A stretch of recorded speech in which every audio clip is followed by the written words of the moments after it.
হ্যাঁ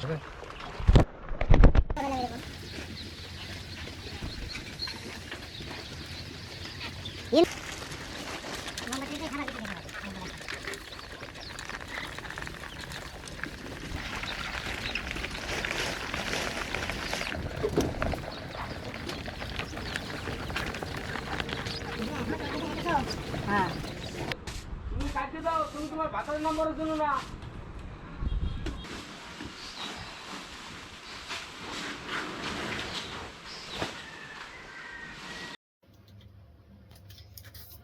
আসসালামু আলাইকুম। নতুন একটা ভিডিওতে আপনাদের সবাইকে জানাই স্বাগতম। আশা করি সবাই ভালো আছেন। বেরিয়ে পড়লাম কাঠের গুঁড়ির খোঁজে। তো এখন যাচ্ছে হচ্ছে সোমেলে। কথা হচ্ছে কাঠের গুঁড়িটা আমার কেন লাগবে সেটা কিছুক্ষণের মধ্যেই বুঝতে পারবেন। আমরা কয়েকদিন আগে ভিডিওতে দেখিয়েছিলাম আমরা কিছু কয়েল পাখির বাচ্চা তুলেছি, যে কয়েল পাখিগুলো এখন অনেকটাই বড় হয়ে গেছে এবং কয়েল পাখিগুলো এখন প্রাপ্তবয়স্ক হয়ে গেছে এবং আমাদের যে জায়গাটা ছিল সেই জায়গাটা এখন এই পাখিগুলোর জন্য আর পর্যাপ্ত নেই। তো আমরা আসলে নতুন করে যে আবার একটা খাঁচা তৈরি করবো তারও হচ্ছে আমাদের হাতে সময় নেই। আর যেই তুষটা ছিল তুষটা খুবই দ্রুত নষ্ট হয়ে যাচ্ছে। আর নর্মালি হচ্ছে তুষ যেটা থাকে তুষটা খুব একটা বেশি লাস্টিং করে না। তো এই তুষের সাথে যদি কাঠের গুঁড়োটা মেশানো হয় সেক্ষেত্রে দেখা যায় যে তুষটা বেশ কয়েকদিন যাবৎ আরও ব্যবহার করা যায়। যেহেতু তুষের দাম বেশি এখন, কারণ এই সিজনটাতে তুষের দাম বেশি থাকে, কারণ এখন ধান থাকে না। এখন যেই তুষের বস্তাটা ছিল আপনার 180-90 টাকা, সেটা এখন হয়ে গেছে 260-70 টাকা। এর জন্য আমরা কিছুটা কস্টিং সেভের জন্য আমরা এটার সাথে কাঠের গুঁড়ি অ্যাড করবো। এখন সেই কাঠের গুঁড়ি অ্যাড করার জন্যই আমরা চলে এসেছি একটি কাঠের দোকানে। এখানে মূলত হচ্ছে কাঠ ভাঙানো হয় সোমেলে আপনারা মূলত হচ্ছে তুষগুলা পেয়ে যাবেন। আর এই তুষগুলোর দামও খুব একটা বেশি না এবং থাকে অনেক পরিমাণে বেশি। আগে আমি অনেক কম দামে কিনতাম, যদিও বা এখন দাম মোটামুটি একটু বেড়েছে। এই তুষের বস্তাটা এখন হচ্ছে 300 টাকা করে কেনা যায়, একটা বড় ঢোপ যেখানে অনেক পরিমাণ কাঠের গুঁড়ি থাকে।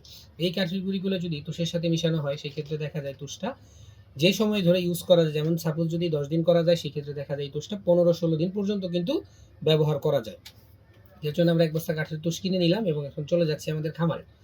তো এই যে তুষগুলা কিনলাম, এই তুষগুলা কিন্তু আরো কিছু প্রসেসিং বাকি আছে, সরাসরি কিন্তু দেওয়া যায় না। আর আমার পাশে যে দেখতেছেন এটা বড় একটি স্কুল, আমাদের গ্রামেই বড় একটি স্কুল হচ্ছে, প্রায় 10 তলা হচ্ছে স্কুলটি। হয়তো বা কমপ্লিট হলে খুবই ভালো একটা ইয়া হবে, যেহেতু এলাকার ভিতরে বড় একটি স্কুল হচ্ছে। তো আমরা সেই স্কুলের পাশ দিয়ে আমাদের খামারে যাচ্ছি। আর দেখুন আমার চারিপাশে খুবই সুন্দর একটি প্রাকৃতিক সৌন্দর্যের মাঝখান দিয়ে মূলত হচ্ছে যেতে হয়, কারণ খামারগুলো মূলত হচ্ছে গ্রামের ভিতরে। আমার যে খামারটা, যদি আমরা ঢাকায় শহরে থাকি তারপরে হচ্ছে একটু গ্রাম সাইড বেছে নিয়ে আমি খামারটা করেছি। আমার এটা 2.5 বিঘা জায়গার উপরে খামারটা মূলত গঠিত। তো আমরা দেখতে দেখতে আসলে খামারের কাছেই চলে আসলাম। এখন আমাদের বস্তাটা নিতে হবে, যদিও বস্তাটা অনেক বড়। এই বস্তাটা নেওয়াটাই কিন্তু একটু দুষ্কর, কারণ আমাদের খামারের সাইডেই যে রাস্তাটা আছে সেই রাস্তাটার একটু কাজ চলতেছে, এই জন্য রাস্তা দিয়ে আসলে রিক্সা আমাদের খামার পর্যন্ত যায় না। হয়তো আমার খামার পর্যন্ত রিক্সাটা ঢোকানো যায়। তো এখন তুষের বস্তাটা নেওয়াটা নিয়ে আসলে খুব বেশি টেনশনের মধ্যে ছিলাম, কারণ এটা অনেক ভারী, প্রায় হয়তো বা আপনার এই 1.5 মনের মতো হতে পারে যেটা মনে হচ্ছে। আমি আর ভাগিনা মূলত তুষের বস্তাটা নেওয়ার চেষ্টা করতেছি, ভাগিনা নিচ্ছে, আমি সাপোর্ট দিচ্ছি। তো খুব একটা মনে হচ্ছে না পুরোটা ভাগিনা নিতে পারবে, কারণ বস্তাটা অনেক ভারী। আমি তো তুলে দিচ্ছি, তুলে দেওয়ার সময় বুঝতে পারলাম। এই জন্য ভাগিনা অনেকটা আনার পরেই মূলত হাঁপিয়ে গেছে। তারপর আমি নিলাম, নেওয়ার পর আসলে আসল খেলাটা বুঝলাম যে তুষের বস্তাটা কি পরিমাণ ভার। আর আমরা যেহেতু আসলে ভারী কাজ করি না, এর জন্য এই তুষের বস্তাটা হঠাৎ করে মাথায় নেওয়ার পরে দেখা গেছে আমার ঘাড়ের মধ্যে অন্যরকম ভাবে একটা চাপ তৈরি করতেছিল, ঘাড়ের রগগুলো কেমন যেন টিস করতেছিল। যাই হোক, অবশেষে বাঁচা গেল, তুষের বস্তাটা আমাদের জায়গার মতো চলে আসছে। এখন কি করতে হবে, এই তুষের বস্তাটা আমাদেরকে খুলতে হবে এবং এই তুষগুলো কিন্তু আমরা সরাসরি ব্যবহার করতে পারবো না, এগুলো সরাসরি ব্যবহারযোগ্য না, যেহেতু কাঁচা কাঠ ভাঙানো হয়। এর জন্য আপনার এই তুষের বস্তার যে কাঠগুলা থাকে, কাঠগুলা কিন্তু ভিজা থাকে। এখন এই কাঠগুলা ভিজা কাঠ ভাঙানোর ফলে যে গুঁড়িগুলা বের হয়, গুঁড়িগুলো ভিজা থাকে, শুকনা থাকে না। এর জন্য আমাদেরকে এগুলো অবশ্যই আগে শুকিয়ে নিতে হবে। আমাদের যে খালি একটি খামার আছে বড়, এই খালি খামারে এনে আমরা তুষের বস্তাটা ঢাললাম। এখানে ঢেলে দেওয়ার পরে আমরা এগুলাকে পুরা যে ফ্লোর আছে ফ্লোরের মধ্যে শুকানোর জন্য একদম পাতলা করে বিছিয়ে দিব। যখন শুকিয়ে যাবে তারপর আমরা এগুলোকে ব্যবহার করব। আরেকটা কথা হচ্ছে, যেহেতু এগুলো বাইরে থেকে আসছে এবং ভাঙানো হয়েছে, যদিও বা জীবাণু থাকার কথা না, এরপরেও হয়তো বা থাকতেও পারে।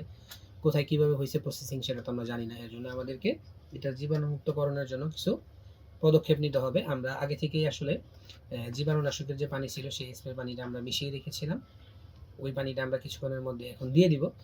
আর জীবাণুনাশকের যে পানি আছে সেটা আপনারা হচ্ছে GPC8 তারপরে ফার্ম 30, যে কোনো একটা জীবাণুনাশকের পানি আপনারা হচ্ছে ব্যবহার করতে পারেন। তো জীবাণুনাশকের পানিগুলো আমরা হচ্ছে স্প্রে করে দিচ্ছি। আর তুষগুলা পা দিয়ে লাড়াচাড়া করে দিচ্ছি যাতে ভালোভাবে জীবাণুনাশকের পানিগুলো মিশে যায়। এমনিতেও তুষগুলো হালকা পাতলা ভিজা ছিল, আমরা যখন স্প্রে করে দিচ্ছি তখন কিন্তু তুষগুলো আরও একটু ভিজে যাচ্ছে। তো তাতে কোনো সমস্যা নেই, যেহেতু এগুলো আবার শুকিয়ে যাবে, কোনো জীবাণু থাকলে অবশ্যই সেটা নষ্ট হয়ে যাবে। যেহেতু আমরা কয়েল পাখিগুলো নিচে দিচ্ছি, যদি কোনো জীবাণু থাকে সেখান থেকে আমাদের মুরগিগুলো কিন্তু ইফেক্ট হয়ে মারা যেতে পারে। এর জন্য আমরা এই পদক্ষেপটা নিচ্ছি। যারা কাঠের গুঁড়া বা তুষ ব্যবহার করেন অবশ্যই নতুন তুষ বা নতুন কাঠের গুঁড়া যখন দিবেন তখন কিন্তু জীবাণুনাশকের স্প্রে করতে ভুলবেন না, জীবাণুনাশকের স্প্রে ভালো করে দিয়ে দিবেন। এর মধ্যে আমি চলে গেলাম হচ্ছে আমার টাইগার মুরগির যে খামার আছে সেখানে কিছু ছোট ছোট বাচ্চা তোলা হয়েছে। বাচ্চাগুলোর কি অবস্থা, কেমন কি, বেশ কয়েকদিন যাবত খামারে আসা হয় নাই, সো বাচ্চাগুলো দেখা হয় না কেমন কি আছে। বাচ্চাগুলোর বয়স 4-5 দিন হয়ে গেছে অলরেডি। এগুলোকে এখনো কিন্তু পেপার আছে, 2-1 দিনের মধ্যে আমরা পেপার উঠিয়ে ফেলবো। মূলত 5 থেকে 6 দিন পর্যন্ত বাচ্চা ব্রুডিংকালীন সময় পেপারে রাখতে হয়। আর আমি চেক করলাম যে বাচ্চাগুলো নাভি শুকাইছে কিনা, এগুলোকে ব্রুডিংয়ের মেডিসিন দেওয়া হচ্ছে। আপনারা এখানে নাভি শুকানোর জন্য রেনামক্স, অ্যান্ডোসিন, লাইসোবিট, রেনাসি এই মেডিসিনগুলোই ব্যবহার করতে পারেন।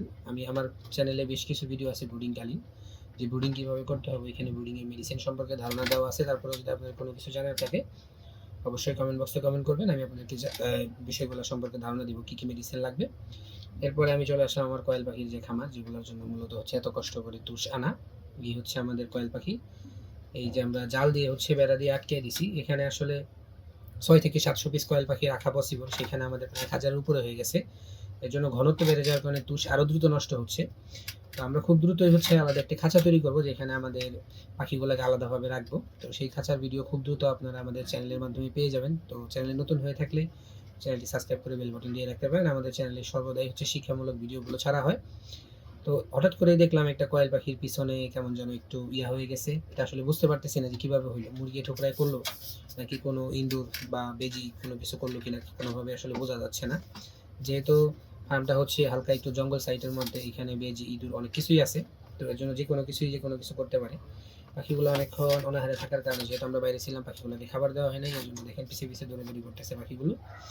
তো আমি পানির যে পাত্রগুলো আছে এবং খাবারের পাত্রগুলো আছে সেগুলো থেকে ময়লাগুলো পরিষ্কার করে নিচ্ছি। যারা পাখি বা মুরগি পালন করেন অবশ্যই চেষ্টা করবেন আপনার যে পরিষ্কার পরিচ্ছন্ন পানির পাত্র এবং খাবারের পাত্র প্রোভাইড করার।